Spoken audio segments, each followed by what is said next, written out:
गंगा जी में स्नान करने की विधि है क्या? पहले गंगा जी को प्रणाम करो और गंगा जी की कोई ना कोई कथा वहां सुनना चाहिए। आपस में ही कोई सुनाए दे या तो कोई वहां के पंडा पुजारी हों, उनसे कहो महाराज गंगा जी की कोई बात हमको सुनाइए। और फिर सुनने के बाद में फिर गंगा जी को दंडवत प्रणाम करें, माताएं सिर रख के प्रणाम करें और फिर गंगा जी के जल को लेकर के 3 बार, ज़्यादा यदि मंत्र वगैरह न आते हों तो सीताराम सीताराम कह के 3 बार आचमन करें, फिर अपने शरीर में छोड़ें और फिर संकल्प करना चाहिए।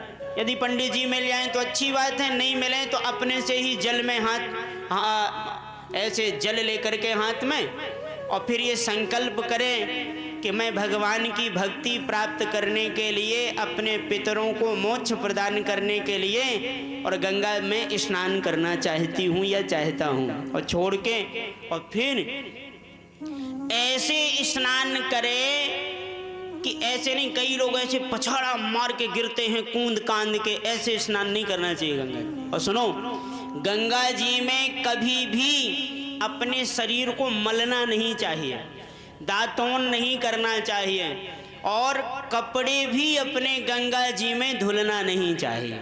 नियम होता है, गंगा जी के स्नान करने के बाद शास्त्र की इतनी तक मर्यादा है कि शरीर को सूखे कपड़े से पोंछना नहीं चाहिए और बालों का भी पानी नहीं पोंछना चाहिए। कहिए क्यों?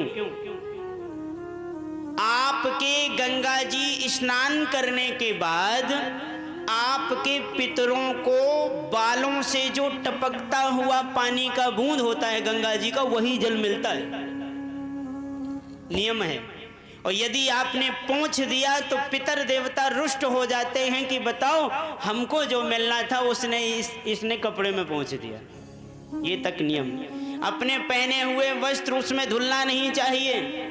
कई लोग महाराज वहीं ब्रश जीभी लेके और महाराज फेन झाग छोड़ते हुए गंगा जी स्नान कर, ये गलत बात।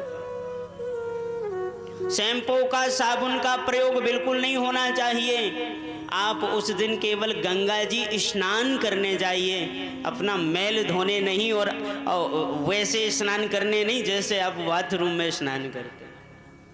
और फिर स्नान करने के बाद जो घाट में पंडा पुजारी बैठे हैं, चाहे 1 रुपए ही दें पर कुछ ना कुछ दान जब करेंगे इसके बाद गंगा जी स्नान करने का फल मिलेगा। देखिए चौपाई में राम जी ने भी किया। तब प्रभु ऋषन समेत नहाए, विविध दान मही देवन पाए। विविध दान दिया भगवान ने।